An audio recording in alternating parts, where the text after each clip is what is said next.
Alors, il y a une expression dans le christianisme qui est assez frappante, et qui est souvent mise en avant en début de liturgie dans les offices catholiques, c'est le pardon des offenses.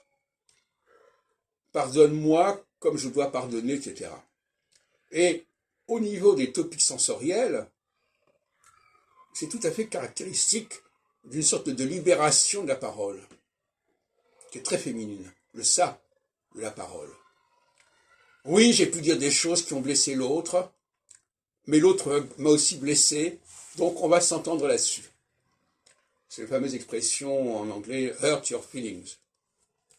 Donc on est dans une société où les gens se défoulent par la parole, mais en même temps, ils peuvent se confesser, ils peuvent demander pardon, ils peuvent pardonner les offenses, comme on leur a pardonné. Donc c'est un milieu très particulier que celui de la parole et du déchaînement de la parole. D'ailleurs, je l'avais signalé à plusieurs reprises, il y a une sorte d'hubris de la parole quand les gens disent « Dieu a vu ceci, Dieu veut cela », alors que c'est la personne qui parle en son propre nom, en quelque sorte.